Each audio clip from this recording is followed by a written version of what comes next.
Bonjour à tous, nous aimerions aujourd'hui vous présenter un ouvrage intitulé « Par la porte de Jade », Odyssée de 3 femmes missionnaires dans le Kenzhou, le Turkestan et le désert de Gobi. Ouvrage écrit conjointement par Mildred Cable et Francesca French. Édité par Librairie Plomb, 1935, 332 pages, avec une carte de l'itinéraire des auteurs en fin d'ouvrage et un portrait des 3 missionnaires.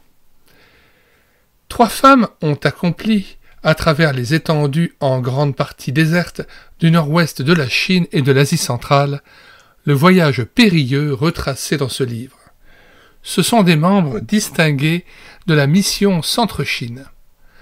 Pendant 21 ans, elles peinèrent, organisant une œuvre scolaire magnifiquement florissante dans la province du Shanxi. Leur surprise fut grande, tout comme celle de leurs amis, quand elles comprirent qu'un appel à une mission nouvelle leur était adressé. Elles atteignaient un âge où, généralement, les missionnaires eux-mêmes, malgré le dévouement qui les caractérise, n'attendent plus de nouveaux ordres et ne sont plus en mesure d'y répondre. Le sentiment de la brebis perdue par-delà les montagnes, dans les vastes territoires du lointain nord-ouest, où le christianisme n'est pour ainsi dire pas représenté, les poussa à rompre les amarres et à pousser en avant. Ceux qui liront ce récit, simplement conté et d'un intérêt passionnant, comprendront que ce voyage occupe une place de premier plan dans l'histoire de l'héroïsme et de l'endurance humaine. Il serait faux de croire que ces femmes sont parties sans savoir où elles allaient. Une longue étude des cartes, une méditation approfondie des difficultés prévues précéda leur départ. Elles n'ignoraient pas les obstacles certains qui les attendaient, en tant que femmes, dans cette tournée d'évangélisation parmi des tribus, pour la plupart liées par des coutumes et des préjugés. Un long séjour en Chine dépouille de tout attrait romanesque la perspective d'un tel voyage. Elles savaient, au moins dans une certaine mesure, quelle fatigue et quelle privation les attendaient. Ce n'est pas à l'étourdie qu'elles se lancèrent dans cette aventure dont elles nous offrent un récit dépouillé de phare.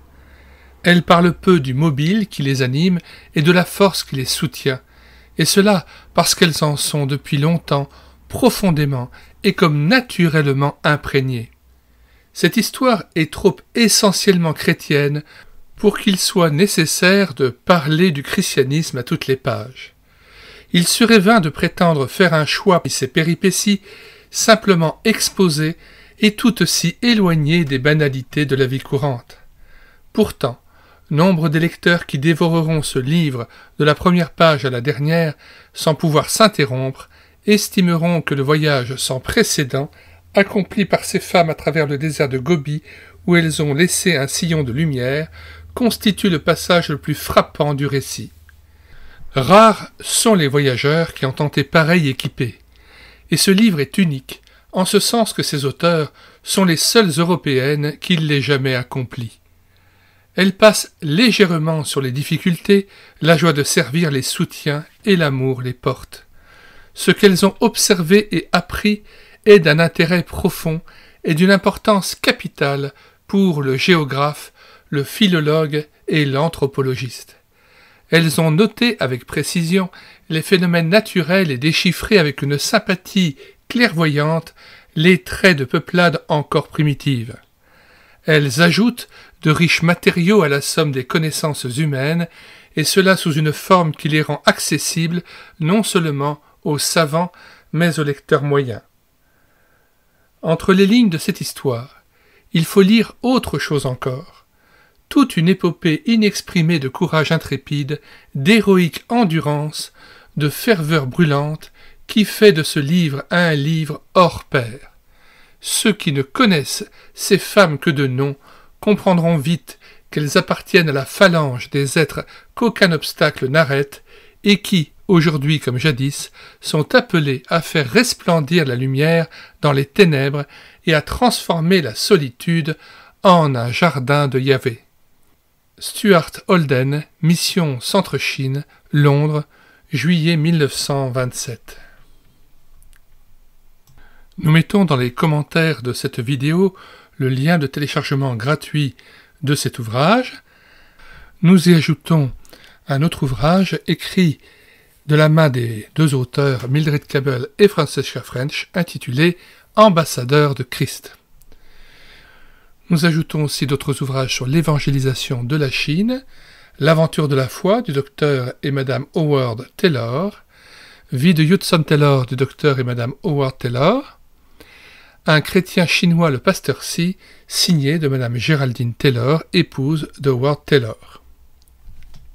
Enfin, dans la description de cette vidéo, vous trouverez les liens vers d'autres playlists de cette chaîne YouTube, playlists de présentation d'ouvrages ou d'audiobooks, qui tous seront téléchargeables sur le site internet médiathèque chrétienne.fr, site que nous avons bâti en synergie avec cette chaîne YouTube Elle écoutait sa parole, afin d'assurer la réédition numérique gratuite des ouvrages chrétiens épuisés et non réédités comme l'était cet ouvrage. Profitez gratuitement de ces 1300 ouvrages que nous avons numérisés et réédités, numériquement sous forme de book. Sur la barre de recherche Google, écrivez tout simplement médiathèquechrétienne.fr d'un seul tenant et sans accent.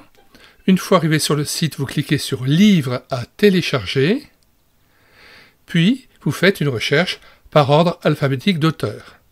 Donc ici, vous pouvez au choix chercher à C pour Cable, ou alors pour French, vous cherchez à F, et vous trouverez cet ouvrage. Une fois l'ouvrage trouvé, vous cliquez sur « Lire, écouter, télécharger », et après la présentation du livre et les liens de recommandation tout à fait en bas de page, vous cliquez sur « Télécharger en Word ou en PDF ». Il y a un troisième onglet « Écoutez notre présentation de l'ouvrage sur notre chaîne YouTube Elle écoutait sa parole ».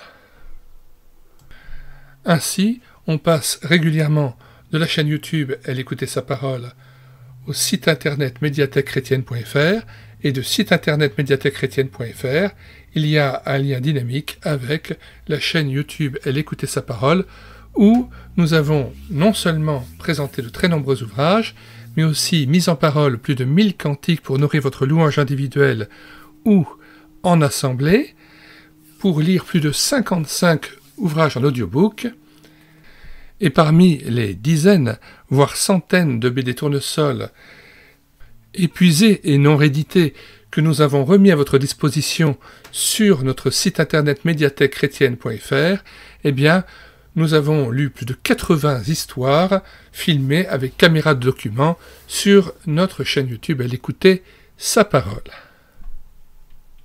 C'est pourquoi, avant de nous quitter, nous vous recommandons de regarder attentivement les 250 playlists que nous avons constituées sur cette chaîne YouTube, où nous en sommes déjà à plus de 3100 vidéos, espérant que vous y saurez trouver une source de ressourcement, d'encouragement pour votre foi. Et si vous voulez être au courant de toutes les vidéos que nous mettons régulièrement chaque jour en ligne sur cette chaîne YouTube, eh bien abonnez-vous à cette chaîne Elle écoutait sa parole. Puisse le Seigneur Jésus nous bénir en nous renouvelant dans le zèle pour lui et pour son royaume, qu'il nous renouvelle dans sa charité et nous remplisse d'un esprit de service et de consécration, et nous garde veillants et priants dans la joie et la reconnaissance dans l'attente de son retour. Nous vous disons au revoir à tous et à bientôt.